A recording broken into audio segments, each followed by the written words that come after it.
I have recently watched my mother-in-law as she was transitioning to a smaller space. She used to live in a home, a family home, where she had raised her children, and the house was a place that she had built with her husband, with my father-in-law, about over 40 years ago.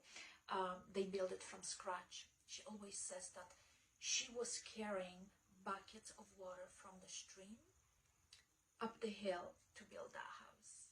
So it was truly emotional. When she had moved and settled to the new place, I asked her, how did she know it was the right thing to do? How did she know she would not regret it the next morning after she made that move? The first thing she said was she knew it was time to move because she had more of those days that she believed deep down that it was the time. At the beginning, she said she was more hopeful and feeling more optimistic, and she had more of those days. But later on, as the time had gone by, she would come downstairs, look around, and realize it was just not working anymore. She had so many empty rooms, sitting just collecting dust, that required the maintenance. One time, she lost her cat, and she thought the cat escaped to the outside, only to realize a couple days later that the cat was locked up in one of the rooms. Just imagine. She was devastated.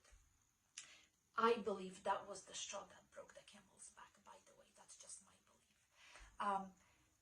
All those empty rooms sitting and having to be maintained is one thing. But, you know, the staircase was another factor that was just had to be considered. She didn't want to climb the stairs up and down a few times a day. Another thing was the obligation to do the things that needed to be done and the guilt associated with not having them done. So she felt obligated that she had to put out the planters every summer and make the house look presentable and beautiful and plant flowers in the window boxes. But that required her having to stay behind and maintain that, where she couldn't go and visit the kids for the weekend because she had to water the plants in the summer. In the winter, she had to get someone to remove the snow from the driveway and from the walkway.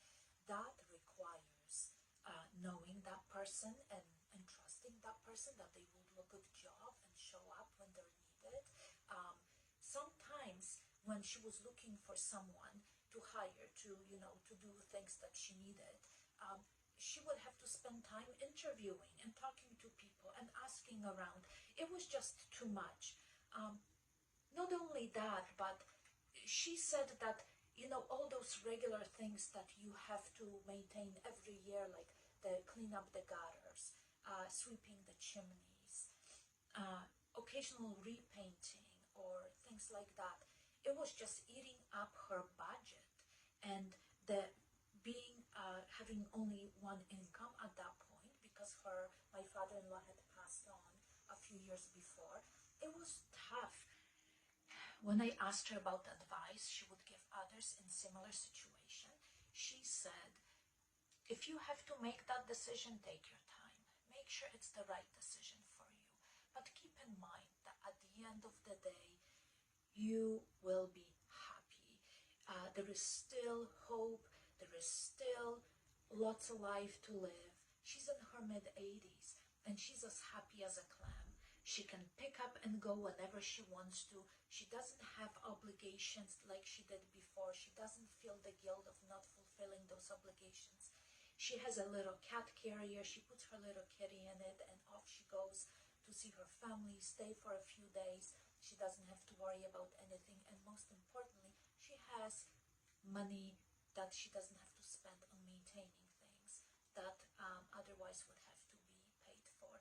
So I hope that is helpful, and I hope that will leave you hopeful that this is not the end. This is just the most wonderful beginning of new things to come.